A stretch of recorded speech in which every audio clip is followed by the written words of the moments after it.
Monsieur Goumou, bonjour. Bonjour. Alors, vous avez initié une conférence sur le phosphate du Togo impact sur notre économie. Aujourd'hui, quel est le rôle prépondérant que joue le phosphate togolais?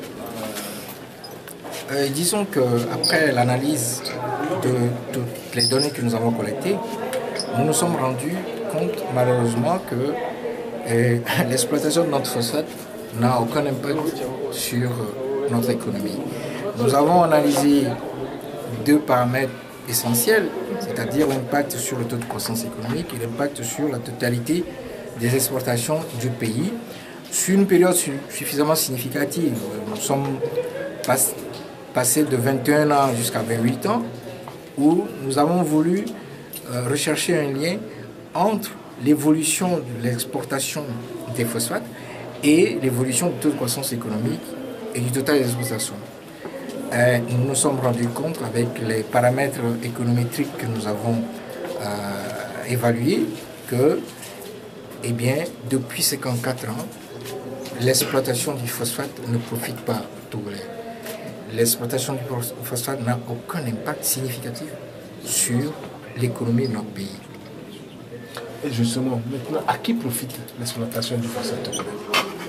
Eh bien, dans notre investigation, en nous appuyant sur un certain nombre de documents, notamment celui de l'AIPC, l'African Investigative Publishing Collective, qui est un consortium de journalistes africains et australiens qui ont investigué sur la dilapidation des ressources minières de certains pays africains, notamment le Togo, eh bien, on se rend compte que le phosphate du Togo profite directement au gouvernement et au sommet de la gouvernance du Togo.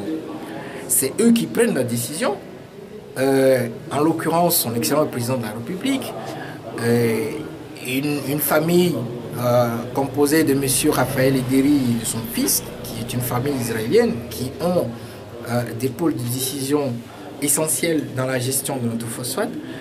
Et nous avons malheureusement constaté également que ceux qui achètent notre phosphate aujourd'hui ne sont pas suffisamment diversifiés, que c'est depuis ces 2 dernières années, nous appuyons sur le document de l'AIPC, l'AICP, que les 2 dernières années, c'est une famille qui achète notre phosphate, ce qui n'est pas normal.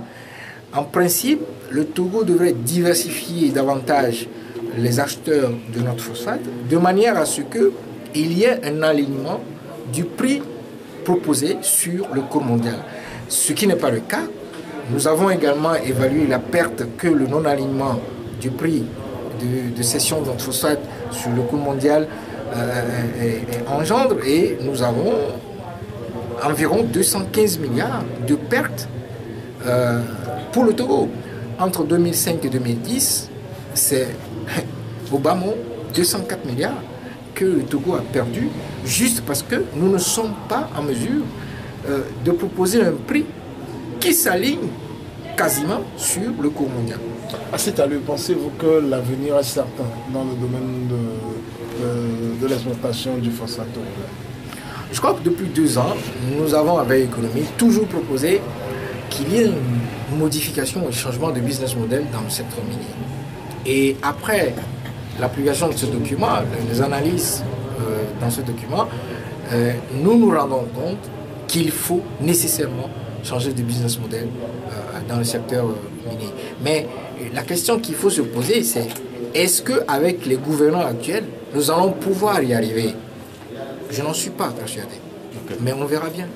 Alors vous avez parlé de l'absence de l'exploitation du phosphate dans les rapports mondiaux. À quoi cela est dû? Et ça veut dire tout simplement qu'il y a une opacité, voire même une omerta sur le secteur. Et on voit dans les tableaux synoptiques que le Togo ne figure pas dans le tableau des réserves mondiales de phosphate, ni dans les tout premiers producteurs ou exploitateurs de phosphate, tout simplement parce que vous vous rendez compte que la SNPT n'a pas de site internet. La Société nationale des phosphates du Togo, en 2017, n'a pas de site internet. Et je ne veux pas non plus parler d'un site internet sur lequel on met un certain nombre d'idioties. Il faut que sur le site internet de la SNPT figurent les rapports annuels, les rapports d'activité, les états financiers. pour que le peuple se rende compte de la gestion de son gisement. Parce que ce gisement appartient à tout le peuple togolais. Et pourtant, ce n'est pas le cas aujourd'hui. Donc c'est juste à cause de l'omerta qui règne, qui pèse sur le secteur, qui fait qu'on n'a pas d'informations, ni sur le plan mondial, ni sur le plan interne. Merci beaucoup.